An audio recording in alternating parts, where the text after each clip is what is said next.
13 মাস এই সরকারের বয়স হয়ে গেছে। সরকার উদ্যোগ নিয়েছে ফেব্রুয়ারি মাসের প্রথমার্ধে জাতীয় সংসদের ইলেকশন করবে এবং সরকার প্রধান হিসেবে ডক্টর ইউনূস নিজেই বলেছেন একটি ঐতিহাসিক নির্বাচন করবে। জি, ইতিহাসের সেরা নির্বাচনের কথা শুনেছি। ইতিহাসের সেরা নির্বাচন হবে এবং তিনি একথা বলেছেন তার সরকার প্রতিশ্রুতিবদ্ধ ফেব্রুয়ারি মাসে ইলেকশনের ব্যাপারে। এই তিনটি খুব বড় দাগের কথা। ডক্টর ইউনূস একটা জগৎ বিখ্যাত ব্যক্তি আমাদের দেশে, দেশে বিদেশে তার শুধু পরিচিতি না সুপরিচিতি আছে।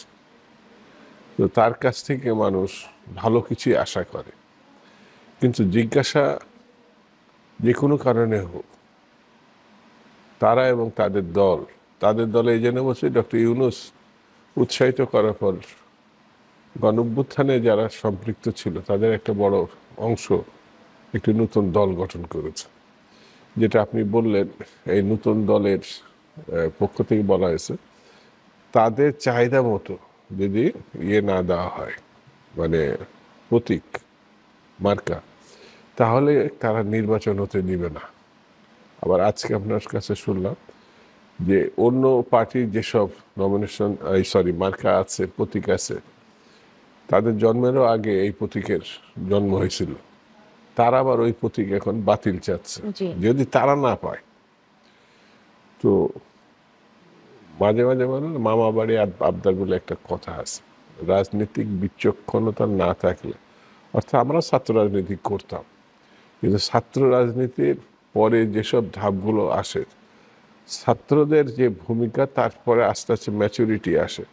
তো এই দলটির মধ্যে আমার কাছে যেটা মনে হয়েছে, কেউ কেউ বলছেন এই দলের নির্বাচন কি করা হয় দেখে নিব। তারপর আরেকটি দল বলেছে জুলাই সনদের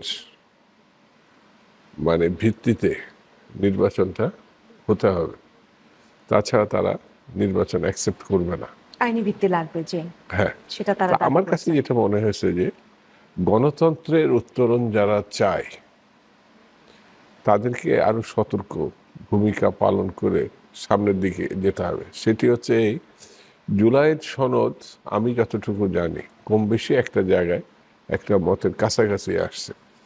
সেটি হচ্ছে কিছু মানুষ মনে করছে যে যেদিন নির্বাচন জাতীয় সংসদের, সেদিনই গণভোটের ভিত্তিতে, অর্থাৎ জুলাই সনদের প্যাকেজটা ওর ভিত্তিতে অনুমোদন, অর্থাৎ গণভোটটা করা, অর্থাৎ একই নির্বাচনে দুটো ব্যালট ব্যবহার করা।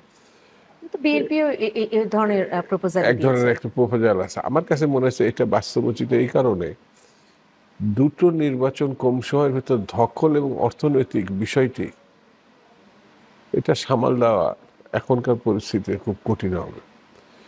তো যদি ফেব্রুয়ারি মাসের মধ্যেই করতে হয় তাহলে মাথা ঠান্ডা করে আপনাকে এগোতে হবে। আর যদি কোনো কারণে আমরা এই নির্বাচনে নিজেরাই নিজেদের ভূমিকার কারণে বিঘ্নিত করি, যে সংকটগুলো ইতিমধ্যে দেখা দিচ্ছে, এই সংকট আরো তীব্র হবে।